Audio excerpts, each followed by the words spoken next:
Hey guys, what's going on? Welcome to another video. So, for those of you that have been around for with the channel for a while, there was a series I used to do where I went through every single sort of weapon node on the tree, and I would go through all the skills, tell people what they did, how best to use them, different synergies they have, armor pieces that they go with, sort of give people ratings as to which ones were good. And it was a really popular series, so I kind of want to rebuild something like that. I'm going to go through the sort of main roles, what's strong in the meta, what's weak in the meta, and what's potentially going to change in Joseph, and kind of if that will change anything. So I'm probably going to split them over two videos, like what's now and what's in Joseph. But yeah, so first episode is tanks. Tanks are in a great spot at the moment. There are lots of tanks being run. They're not completely sort of shut down as people keep saying they are. Tanks are a real integral part of most team comps. Not every team comp's running a tank, but tanks are in a real sort of weird position where every tank at the moment, their direct goal is just make a big engage. It's not so much about peeling or kiting off or anything like that. It's about going in, and that's the sort of weapons that are doing really well right now.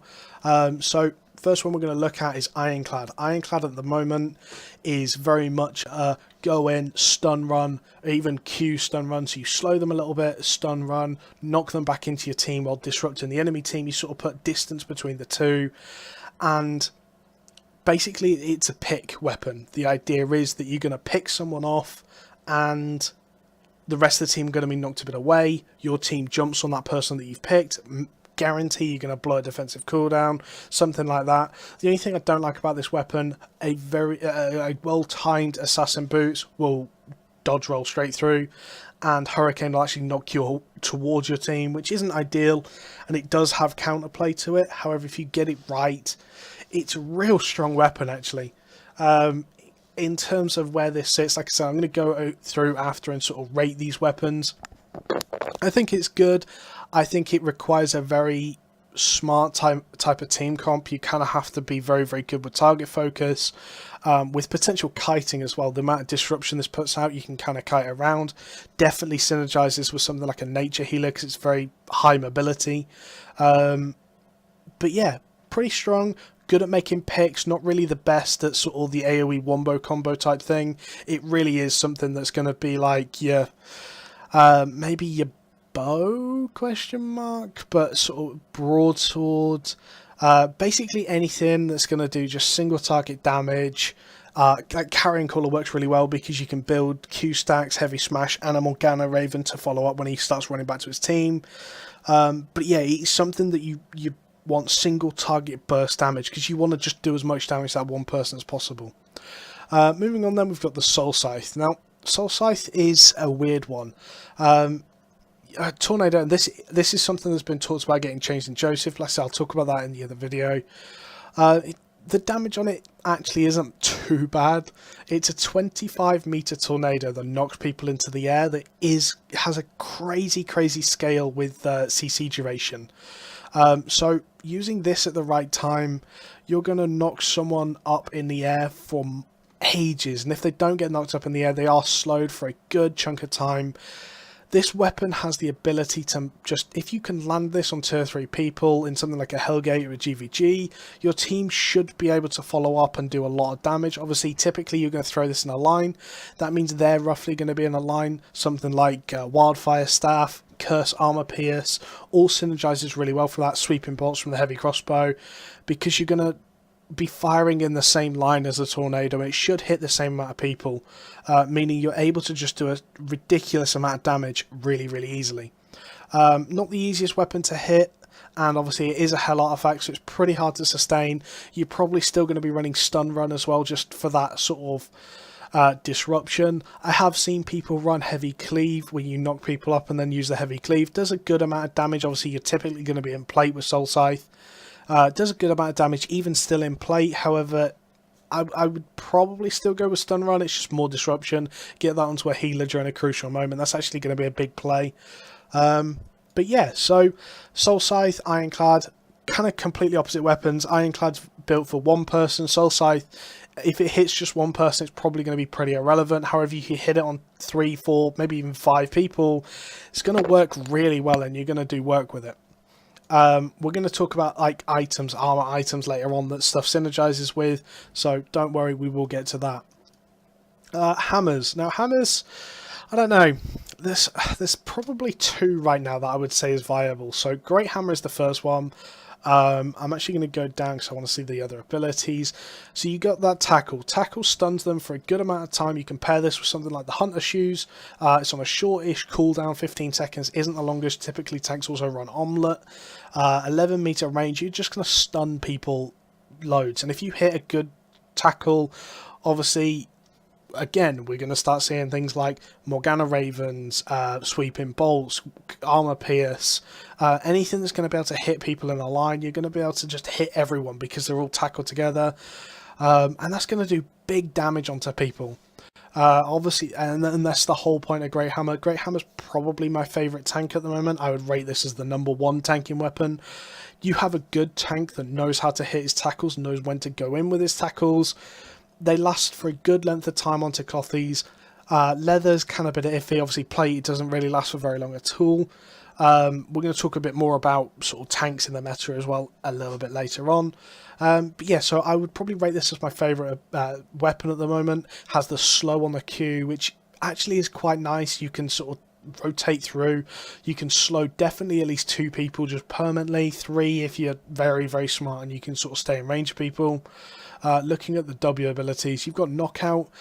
Knockout requires a lot of team coordination. It is not to be underestimated at all. And you definitely see it when you have a good team that plays around a Great Hammer. Having that Knockout on the right person that just doesn't get interrupted with damage is huge. And honestly, if you get it right, it's a massive ability to use. However, like I said, 1 bit of damage, 1 missed armor pierce, 1 demonic field, anything, and that really locks them down into that area, and that's a hard thing. Obviously it's a wasted ability then. Geyser, pretty hard ability to use as well. 10-second cooldown, 30 energy cost. You're going to burn through energy using this. However, you can knock your players away, you can knock the enemies into the air, so it's a peel, a potential like follow-up engage. You can tackle into geysers to keep them CC'd for a little while, or like I said, you can knock your players away if they're being tunneled. So I think there's a lot of play around geyser, probably a very high skill capability. If you get it right though, I imagine this is a powerhouse of an ability in itself. Slowing charge, don't really rate. It's not bad. I think it's better in stuff like Zerg v Zerg open world because you can just slow everything on the way. But yeah, I don't think it's very good. And Heavy Cleave, no tank should be running this in Hellgates. It's just Geyser and Black Knockout are just so much better. The other weapon, probably a little surprise to people, is Hammer. I actually saw someone running Hammer with Delayed Teleport or Blink boots, I can't remember which boots he was using now, with the Leering Cane. And the idea here is he sort of blinked in, got a stun around everything, followed it up with a Geyser after, because obviously Geyser, the CC is increased with CC duration, so you were able to knock someone up for a good length of time. And it's only a 15-second cooldown. Tackle has that sort of forward engage, means it's easier to land. However, if you land this Earth Shatter, it's still going to do a lot of work. And again, like I said, you can do some stuff with it. I think Great Hammer's just a better version of it, unfortunately. But still, it's viable if that's something that you were wanting to run. Like I said, Leering Cane is probably the weapon, the offhand of choice to go with it, just for the increased CC duration. And Mace. So at the moment you've got sort of Heavy Mace, which is the typical tank weapon. It's the one a lot of people go default back to. Got that Snare Charge. Snare Charge is huge. You hit it, great. However, obviously with the nerfs that we saw at the end of beta into release, Snare Charge is actually a really hard ability to hit now. And it takes a certain talent to actually hit people with it consistently. If you hit people and obviously snare them together, it's almost as good as a snare as a tackle from the Great Hammer, because you're still going to lock them in place. 15-second cooldown, 11 meter radius, 20 energy cost. It's a great ability to use. But like I said, it takes a big talent to actually hit people with it. Looking at the Q ability, Defensive Slam. If you land it onto... Let's actually have a look at like T7. If you land that onto people, it's only 22 armor and magic resist. That's a third of an armor pierce, but that's still something. However, it's such a short radius that it's actually not great. I would like to see this ability reworked into something a bit more like, once you've attacked with this ability, you have 5 seconds of an aura that gives 22 armor and magic resist, so that you could kind of use it on someone and then go and stand with your healer, or like your backline, or whoever's getting focused and stuff like that, so you can kind of give, I don't know, a little bit more active mitigation, rather than just if it lands on them, it lands on them, but it's pretty unlikely. Stalling Slam, people really underestimate this. I think maces are going to be huge next patch for this ability, just because of how healers are getting stumped over with like their energy costs. You land this on people and they're really going to struggle for energy, just massively. And then obviously you have obviously Battle Howl on the heavy mace, silences all enemies, so a silence, removes all positive status effects, so it's a purge and a silence. That is huge. Heavy mace is a direct counter to nature, and it doesn't really affect Holy too much. Holy typically can run, like obviously he's running cleanse on the helmet, can purge off the Battle Howl. And just because so many people are running Mercenary Helmet at the moment, it kind of kills off Heavy Mace a little bit. However, it's still a good weapon. I would rate it as the second best at the moment, second to Great Hammer. It's still viable, and like I said, if you hit them snare charges, it's probably as good as, if not better. The other weapon is actually Mace. Silence and Strike is actually crazy, and people really underestimate it. You still have that snare charge ability. You can still use Stalling Slam once you unlock it. However, a 14-second silence, obviously it isn't ever going to be that long. It does get reduced with CC reduction. However, you also remove any active buffs on the enemy. It's another single target purge. And a huge long silence. So you get this right with like a Hunter Shoes or something like that, and a Leering Cane. You can do work with the one-handed mace, and people really underestimate how much you silence with that. So definitely one to look out for. That's probably all of the tank weapons. I'm just going to sort of throw an honorary mention to Glaive. People are probably going to be annoyed and be like, Glaive is a DPS weapon, and I get it, it is. However, Glaive can kind of fill that tank role in a 5v5 comp. Because of Fling, you make that pick, and it kind of... So think about what Ironclad does. Ironclad gets that stun run on someone, knocks them back into their team. Fling gets that sort of fling onto someone, pulls them back into his team. Doesn't have the same amount of CC to go with it, and I would say if you're going to use it in that tank role, know that it is a hybrid more than a pure tank. But as a tank, it's actually, filling that sort of hybrid role, it's really not bad, and you get the fling onto someone, it's going to do a bit of work. In terms of like headpieces and things like that, at the moment I have to say my number... in fairness, actually, before we go into that, in terms of weapons, my number 1 weapon at the moment, Great Hammer. Number 2, Heavy Mace. Number 3, Ironclad. Number 4, One-Handed Mace. I would 100% say if you're going for pure tank, that is my order. I don't think you're going to go too far wrong with going with that. Like I said, it still works with team comps. If you have something, if you have like a Wildfire Staff, Armor Pierce, Demonic, Tackle's probably just better because you can follow everything up with that. Soul Scythe's probably a good one for that as well if you can hit them. But yeah, so like it does still work with team comps. However, just a general rule, they're probably my top 4 tanks right now. In terms of headpieces, Hellion Hood has to be the best. The sort of... So the combinations I've seen: Snare Charge into Sticky Potion, Smoke Bomb, Tackle into Sticky Potion, Smoke Bomb. The idea is you lock them, you stun them, which allows you to set the combo up. Then you slow them into the Sticky Bomb, Sticky Bomb, probably the right word for it. You slow them into the Sticky and the Smoke Bomb, silences them, and does a lot of work actually. I would probably say this is the best tank in helmet right now. Second to that, I would have to say Demon Helmet. If you're running with the one-handed mace, I would probably run Demon Helmet over Hellion, just because you can actually silence someone for like 25 seconds, which is just insane. But yeah, you can probably silence someone for a good 20-25 seconds on a Clothy with Demon Helmet and a one-handed mace, so I would probably go with Demon Helmet over that. In terms of other things, potential choices: Night Helmet. Get displacement immunity with things like Ironclad being so big right now, having crowd control resistance as well. I would say Night Helmet, if you can use it right, like I said, it's a pretty short radius and you have to cast it on your allies to be next to them. You have to be next to them to cast it onto them. So I would say it's a pretty high skill cap one. Other than that, Royal Helmet, I would say this is a real weak choice. I really don't like it. Some people like it. You can sort of do the snare charge into the Ballista Sportfire from the Royal Helmet, the stun.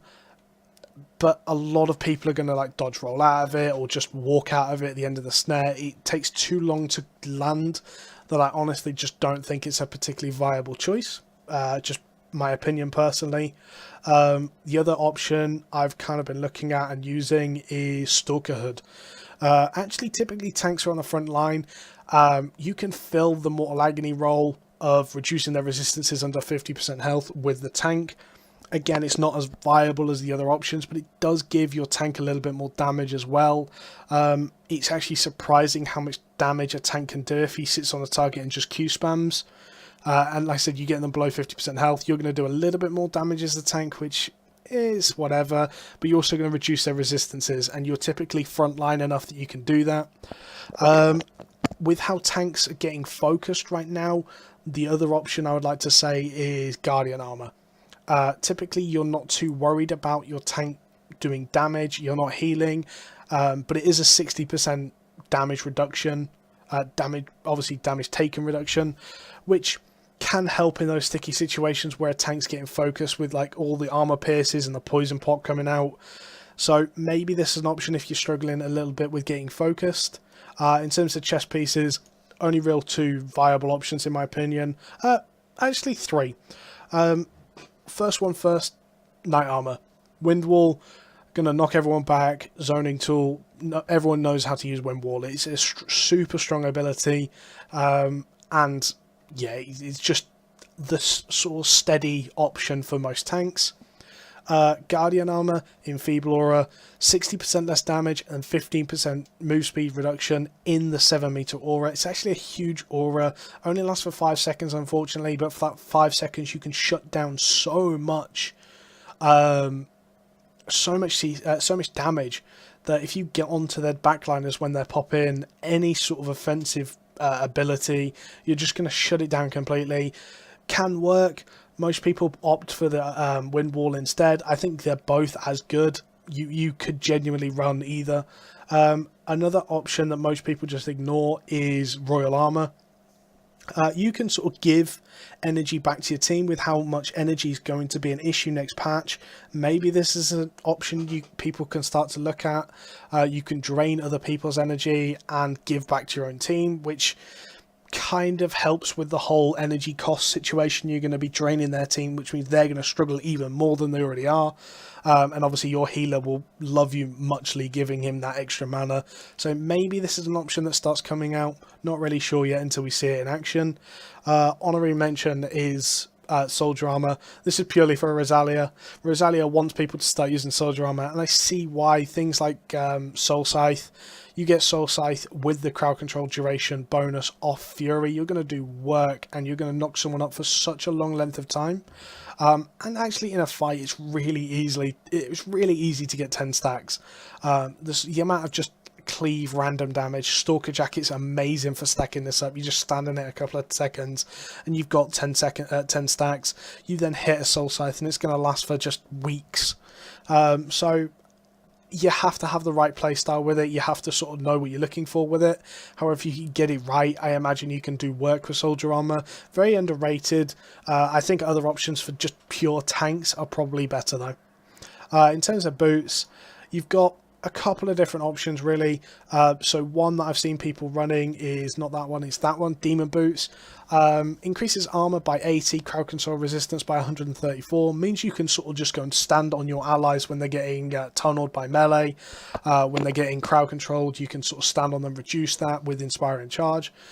Potential option, high skill cap, because you have to use it at the right time. Obviously the move speed does help you get to your allies a lot quicker, so you can do it as a reactionary thing. Pretty expensive to sustain, but a pretty underrated pair of boots actually, and it is very viable for tanks to be running this. Obviously everyone's expecting this, the Hunter shoes. Increases move speed by 120%, which is still crazy, and the duration of your crowd control abilities by 35% for 3 seconds. Yeah, it's pretty insane. You're going to be just CCing people for such a long length of time. I would say these are the best tank boots right now. They're just so strong. Every single one of the tank weapons, other than sort of glaive, which is that hybrid one, benefits from increased crowd control duration. Why wouldn't you use it on a cooldown and use it offensively, defensively, whatever? But you're going to do work with it. I've actually tried personally Hellion shoes as a tank. Didn't really have great success with them. However, 40% healing received on someone as they sort of were getting low. Like, we were running it for a little while just to try it. We had our tank Hellion to someone just as they got to like 60-70% health. The extra healing received nerf as well as a carrion and demonic. And obviously we were running hammer tank, which means he used the marker sacrifice and then hammer stunned. So kind of locked someone down for a good length of time, as well as obviously the healing received nerf. So not a bad pair, but probably not the best option by any means. In terms of cloth boots, people are going to laugh at me for saying cloth boots, but druid sandals, legitimate option. These things are a legitimate thought process. They are not terrible. 80% slow is just crazy. Obviously there's still no DR on slows. These can actually do work if you just start running around in their team up on their melees. They're not going to be able to run away from that very quickly. And again, kind of works with the whole tackle into sticky smoke bomb. You can actually frostwalk as well, just to reduce their ability to get out. Other options, certain weapons, and I'm not going to say very many weapons, however certain weapons kind of benefit from delayed teleport. You can teleport in and make plays from that, and it's such a sort of non-choreographed thing that maybe you can pull it off. It's not going to be easy though, and they're probably not the best pair of boots. So yeah, tanks are in a weird position at the moment. Obviously tanks are able to be focused. Looking at some of the stronger weapons against tanks right now, you've got sort of Curse that can reduce their resistance by 47 off that. Typically curses have started running Poison Potion, which when I click on the thing and stop messing it up, it's this one. A tier 8 Poison Potion is going to reduce it by a further 35. You start looking at like Carrying Caller, wherever Carrying Caller is, another 45. Like, you can shred a tank's resistances by just a huge amount right now. And typically, because they don't use defensives for themselves, they use sort of utility stuff, they're actually pretty weak targets and good to focus. So tanks are in a weird spot. They're good and typically very heavy engage. I think that's kind of where tanks are at. They're there for the engage, and you kind of win or lose a fight very quickly off that. But yeah, tanks are in a weird spot in that they can just insta-die if they get out of position. So guys, I've just realised how long this video is. I do apologise for that. Hope you guys enjoyed. If you like it, please let me know, and I'll follow on doing the other things, like the counterpart to this for the Joseph patch as to what potentially is going to change. And then obviously the healer, melee DPS, range DPS, and so on. So like I said, guys, if you like it, give us a subscribe. Trying to work towards 3K. It's my goal now. So yeah, thanks for watching, guys, and catch you later. Goodbye.